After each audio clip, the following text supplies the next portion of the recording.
قبلہ ایاز صاحب یہ فرمائیے گا کہ جب ہم ریاست مدینہ کو دیکھتے ہیں اور پھر پاکستان کے قیام کو دیکھتے ہیں، کیونکہ اسلام پہ یا کلمے کی بنیاد پر یہ بنیادیں پڑیں دونوں ریاستوں کی، مماثلت آپ کو کیا نظر آتی ہے؟ اور آج پاکستان کو لے کر کون سی ایسی چیزیں ہیں جہاں ہم لیک کرتے ہیں؟ بسم اللہ الرحمن الرحیم۔ محترمہ سعدی افضال صاحبہ اور ہمارے بہت ہی اچھے دوست جناب محترم فرید پراچا صاحب، بہت اچھا آپ نے پروگرام رکھا ہے۔ سچی بات یہ ہے کہ یہ وقت کی آواز ہے اور اس بات کی ضرورت ہے کہ ہم اپنی جو نئی نسل ہے، ہماری نوجوان نسل ہے، اس کو ایک بار پھر تاریخ کی یاد دہانی کرائیں، اور بالخصوص کل جو سپاہ سالار کی تقریر ہے نوجوانوں کے سامنے، اس تقریر کے پس منظر میں اس بات کی ضرورت ہے کہ ہم اس بات کا اعادہ کریں کہ پاکستان کی تخلیق کی پشت پہ فلسفہ کیا کار فرما تھا۔ فلسفہ یہی تھا کہ ایک ایسا خطہ زمین ہو مسلمانوں کے لیے کہ جہاں پہ مسلمان اسلامی قانون اور اسلامی معاشرت کے اصولوں کے تحت زندگی گزار سکیں۔ اور یہ وہ فلسفہ تھا کہ جو فلسفہ ہم رسول اکرم صلی اللہ علیہ وسلم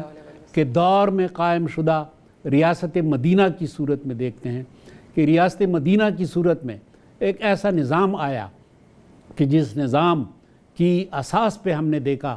کہ انسانوں کے درمیان یہ تفریق ختم ہو گئی کہ کون کالا ہے، کون گورا ہے، کون امیر ہے، کون غریب ہے، کس کا رنگ، کس کی زبان مختلف ہے کسی اور سے، بلکہ انسانی تکریم کی اساس پہ ایک نظام بنا، اور پھر نظام بنا عدل اور انصاف کے اصولوں کے اوپر، کہ جس میں اس نظام کے اندر آپ نے دیکھا کہ رسول اکرم صلی اللہ علیہ وسلم نے فرمایا، جب آپ کے سامنے ایک سفارش آئی تو وہ تاریخی الفاظ ہیں جو آپ نے فرمائے کہ اگر میری بیٹی حضرت فاطمہ کے بارے میں بھی کوئی شکایت آ جائے تو میں اس کو بھی سزا دینے سے دریغ نہیں کروں گا۔ اور وہ نظام آیا کہ جب حضرت عمر فاروق رضی اللہ عنہ نے فرمایا کہ اگر دجلہ یا فرات کے کنارے ایک کتا بھی بھوک سے مر جائے تو ریاست سے، یعنی حضرت عمر فاروق سے ریاست سے پوچھا جائے گا۔ تو میں سمجھتا ہوں کہ یہی وہ تسلسل تھا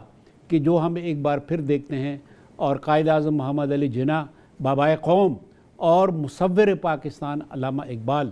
انہوں نے جو تصور دیا تھا وہ تصور یہی تھا کہ انہی اصولوں اور اسی اساس کے اوپر ایک نظام ہو، اور وہ نظام تھا پاکستان کا قیام کا۔ اور پاکستان کے قیام کے ابتدائی دنوں میں آپ دیکھتے ہیں کہ ڈپارٹمنٹ آف اسلامک ریکنسٹرکشن اور پھر بورڈ آف تعلیمات اسلامیہ اور پھر قرارداد مقاصد، جس کی طرف آپ نے اشارہ بھی کیا کہ ساورینٹی اللہ تعالیٰ کی، مقتدر اعلیٰ جو ہے وہ اللہ تعالیٰ کی ذات ہے، اور نیابت جو ہے وہ قوم کے منتخب نمائندے کریں گے۔ تو یہی تسلسل ہے پاکستان کے اندر، اور ہمیں امید ہے